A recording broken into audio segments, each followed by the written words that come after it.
வரேன்.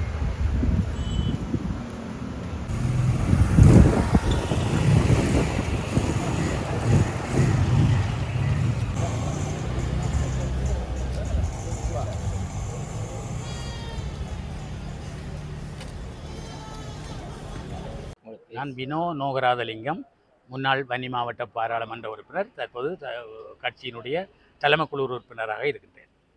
இன்றைய தினம் திருவண்ணாமலை மாவட்ட நீதிமன்றத்திலே எனக்கும் என்னோடு சார்ந்திருக்கின்ற இங்கே வருகை தந்திருக்கின்றவர்கள் உட்பட 25 தமிழீழ விடுதலை இயக்கத்தைச் சேர்ந்த கட்சி உறுப்பினர்களுக்கு எதிராக கட்சியின் தலைமை 2 பேருக்கு கூடாக ஒரு வழக்கு தாக்கல் செய்திருக்கின்றார்கள்.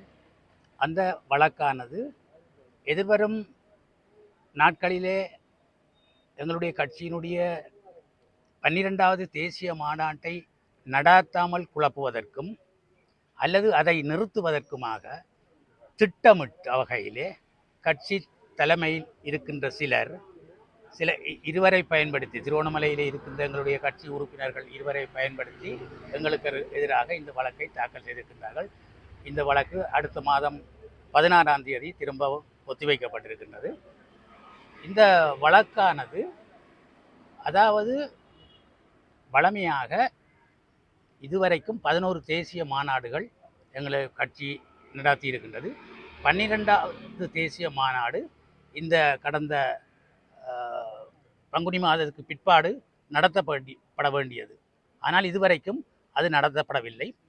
இந்த 8 வடகிழக்கிலே இருக்கின்ற 8 மாவட்டங்களிலிருந்தும் மாவட்ட பொதுக்குழு உறுப்பினர்கள் மத்தியிலே இருந்து கட்சியினுடைய பொதுக்குழுவுக்கு 195 உறுப்பினர்கள், பொதுக்குழு உறுப்பினர்கள் தெரிவு செய்யப்பட வேண்டும்.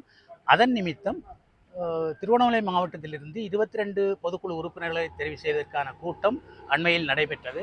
அந்த கூட்டம் எங்களுடைய கட்சியினுடைய தலைவர், தேசிய அமைப்பாளர், செயலாளர், பொருளாளர், துணைத் தலைவர் எல்லோருடைய பங்களிப்போடு அவர்களுடைய முன்னிலையிலே தான் இந்த கூட்டம் நடைபெற்றது.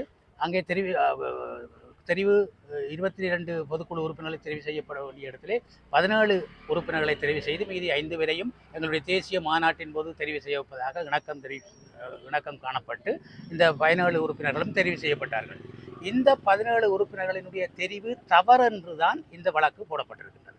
இந்த 17 பேருக்கு எதிராகவும் அதே பேர் கட்சியினுடைய நான் உட்பட முக்கியஸ்தர்களுக்கு எதிராக இந்த வழக்கு போடப்பட்டிருக்கிறது. இது என்னை பொறுத்த வரைக்கும் நான் ஒரு கட்சியினுடைய தலைமை குழு உறுப்பினர் என்ற ரீதியிலே, முன்னாள் பாராளுமன்ற உறுப்பினர் என்ற ரீதியிலே இது மிகவும் ஒரு அப்பட்டமான ஜனநாயக மீறல் செயல்படாகும்.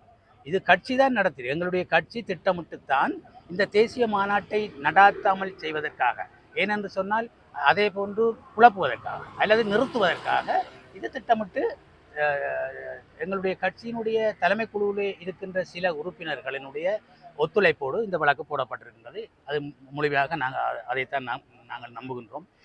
கட்சியிலே கூட சில மாற்றங்கள் வர வேண்டும் என்று கட்சி உறுப்பினர்கள் பெரும்பாலானவர்கள் விரும்புகின்றார்கள். 8 மாவட்டங்களுக்கும் மாவட்ட ரீதியாக பொதுக்குழு உறுப்பினர்கள் தெரிவு நடைபெற்று முடிந்தவுடன் 1 மாதத்திற்குள்ளே கட்சி ஜாப்பு கூறுகின்றது 1 மாதத்துக்குள்ளே இந்த மாநாட்டு நடத்தப்பட வேண்டும் என்று. ஆனால் இதுவரைக்கும் அந்த 8 மாவட்ட தெரிவுகளும் நடைபெற்று நடத்தப்படவில்லை. ஏன் இதற்கான முழுமையான காரணம் என்னென்னு சொன்னால், இதை உதாரணமாக இலங்கையிலே ஒரு ஆட்சி மாற்றம் ஒன்று ஏற்பட்டது. மாற்றம் தேவை என்று மக்கள் விரும்பியதன் காரணமாக ஒரு ஆட்சி மாற்றம். அண்மையிலே கூட தமிழ்நாட்டு சட்டசபை தேர்தல்களிலே கூட பெரும்பான்மையானவர்களுடைய விருப்பத்திற்கு இடங்க ஒரு ஆட்சி மாற்றம் ஏற்பட்டது. அதே போல்தான் எங்களுடைய கட்சியிலே ஒரு நிர்வாக மாற்றம் தேவை என்று சொல்லி பெரும்பான்மையான உறுப்பினர்கள் விரும்புகிறார்கள். பெரும்பான்மையான உறுப்பினர்கள் கட்சி அண்மைய தேர்தல்களிலே, அது ஜனாதிபதி தேர்தலாக இருக்கலாம், பாராளுமன்ற தேர்தலாக இருக்கலாம், உள்ளூராட்சி மன்ற தேர்தலாக இருக்கலாம், மிகவும் எங்களுடைய தமிழீழ விடுதலை டெலோ கட்சியானது மிகவும் ஒரு பின்னடைவை சந்தித்து கொண்டிருக்கின்றது. அதுக்கு காரணம் நிர்வாக ரீதியான சில குறைபாடுகள் என்றுதான் கூறப்படும். ஆகவே இதை மாற்ற வேண்டும் என்பதற்காக பெரும்பான்மையான உறுப்பினர்கள் விரும்புகின்ற பொழுது அதை தட்டி கழித்து தொடர்ந்தும் தாங்கள் பதவிகளிலே இருக்க வேண்டும் என்பதற்காக மாநாடே நடாத்தாமல் செய்வதற்கான ஒரு ஆரம்ப இழுத்தடிப்புக்கான ஒரு முயற்சி தான் இந்த வழக்கு.